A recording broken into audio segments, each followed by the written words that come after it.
Guys, it's Sam, and today I want to talk about the books that have been on my TBR for the longest time. Now these are obviously books that have made it through multiple unhauls, so I definitely still want to read them, and they're books that I'm sort of trying to prioritize the most right now. I mean, right now I'm kind of doing mostly mood reading. I'm a mood reader all the time, so it's kind of hard, but for like readathons and stuff, these are the books that I'm looking to fill prompts and things like that the most because they've been on my TBR the longest. The reason I know this also is because I use a reading spreadsheet, which I have talked about before, and I will try to remember to link down below the one that I use, so you're able to sort your TBR by how long it's been on your TBR, things like that. So there are some books on here from 2014, the beginning of when I started my channel, but hopefully within the next 6 months, because I'm extending my TBR goals a little bit because the last couple months I haven't really been able to read because of anxiety, blah, blah, blah.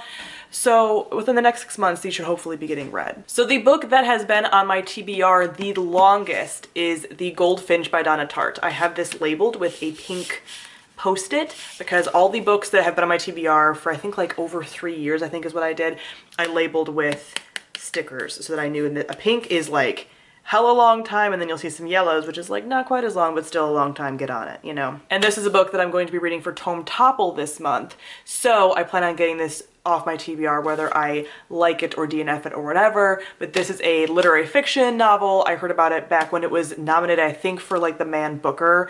The year that it came out, it was a Pulitzer Prize winner. Like, I've heard really amazing things about it, and I keep putting it off because I'm scared of it because it's like 700 something pages.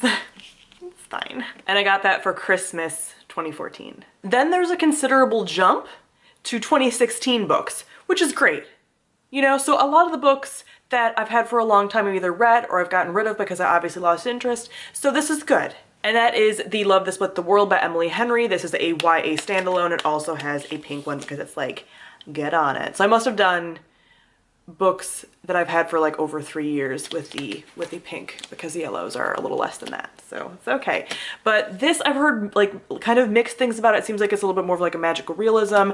I know when it came out it had a lot of hype, but there's also some like things people weren't really sure about, all this stuff. So I've put this through a number of unhauls and like first chapter reads and things like that, and I'm still intrigued enough to keep it, and it's a standalone, so I'm like, might as well. Then for my birthday in 2016, I got Way of Kings by Brandon Sanderson. I got the UK edition, which is in 2 books because I knew how intimidating it was. And even though I'm gonna read this all as one thing at the same time, I wanted it in like 2 so that it didn't feel as scary and it wasn't as heavy, and just, it felt like it would be easier and make me read it sooner, but it hasn't yet. I fully intended to read this year. I'm not sure if I'm going to get to it since there's so little time left in the year, but I do really want to read this. I've actually been reading the synopsis a few times recently, and I'm like, I really want to read that. So soon. I feel, I did this because I feel like in my head and in my heart that this is going to be a winter read. I'm going to read it this winter.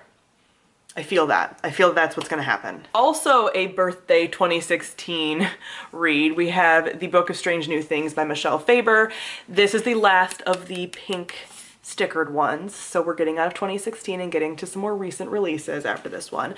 But this is more of a literary fiction. It's sort of sci-fi from what I remember about the synopsis, because it's one that I kind of want to go into like fairly blind. It's about a missionary that goes to space and is trying to like preach, but it's not really about that. So it's a sci-fi, but it's more like literary fiction, and it's not really about like religion and things like that because I don't tend to love Christianity based stuff.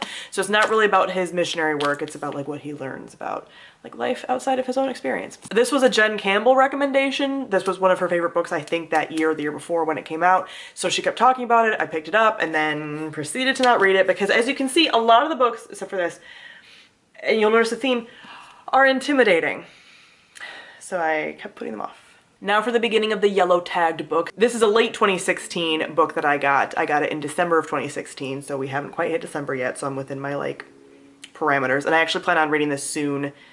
If not, I might be reading this when this video comes up. But this is A Fire and Stars by Audrey Coulthurst. This has made it through a couple of rounds of unhauls. This is a female-female romance YA. It was a standalone at one point, but now I think there's a second book. I think it might be a duology. There's some elemental magic in here. So a lot of things that appeal to me.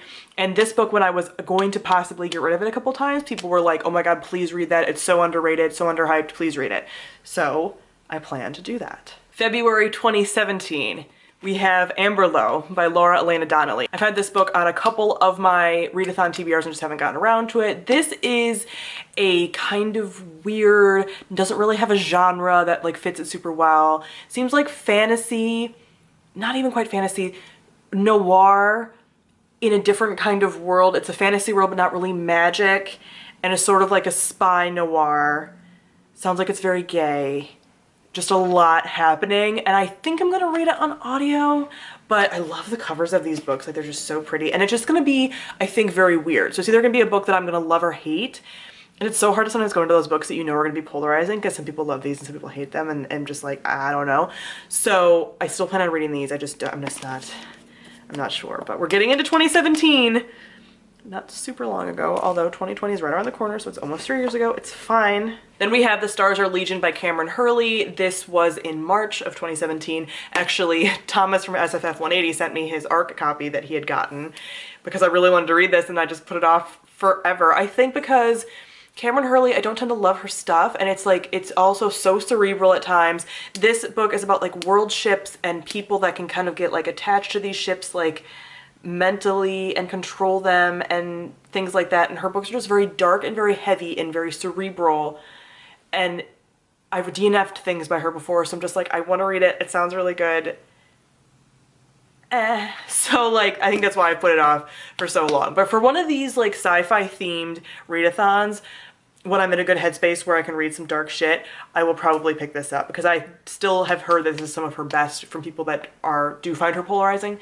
So yeah, hopefully soon. So like I said, 2017. It's not super bad.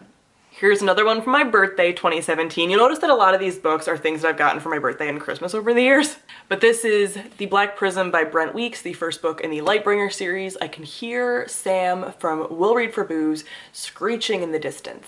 This is one of the series that she's like, please read it. And I'm like, I know, but like, such a chonk. So I do plan on reading this. I know very little about the synopsis. I just know it has a very cool magic system that has to do with like the prism colors in light and using that for magic and stuff. So very sort of like, if you like Brandon Sanderson magic systems, you'll probably like this one, blah, blah, blah. I've heard great things about Brent Weeks. It's just, you know, an undertaking. And lastly, from November of 2017, we have Barbary Station by R.E. Stearns. I'm really excited about this one because I was reminded why I wanted to read it in the first place when I did a first chapter challenge within the last few months to see which books I wanted to unhaul, and I read this first thing and it sounded very Mass Effect-y.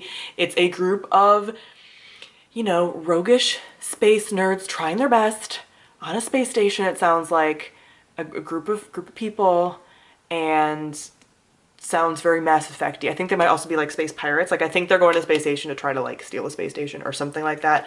So like thieves and rogues and whatever. And it sounds very like Mass Effect feels. So I'm excited about this one. I'm excited about all of them. I'm gonna read them like soon. So this is officially, since we're in November, a book I've had for 2 years. It's not like the worst. So these are all the books that have been on my TBR the longest and that I'm really trying to prioritize, which is why I flagged them, and I'm like, read them now. Because a lot of these books after that of my unread books are a lot more recent. The rest of the books were obviously books that I got in like 2018, which was just last year. And there's very few, actually. I have a lot more new releases on my shelf. I think most of the books on my TBR right now are mostly things that have come out in the last year. So I'm really trying to get those books read that I've had on my shelf a long time that are backlisted, and then catch up on my new releases. And then the plan is, after my, you know, like TBR is down, to have a nice mix of new releases and backlists like all the time. Go back and read a lot of series that I've been putting off because I've been trying to get my TBR down, you know, read the new releases like as soon as they come out, things like that. So that's my plan. So comment below, let me know what you think of some of these books, because obviously these are all backlisted titles that a lot of you have probably read. Let me know if there's anything that you think I should prioritize besides like the Goldfinch, which like I said, I'm going to be reading for Tome Topple, and Of Fire and Stars, which I'm probably reading now. So just let me know all of your thoughts, since these are some nice backlist selections. So thank you all for watching, and I'll see all of you guys soon. Bye.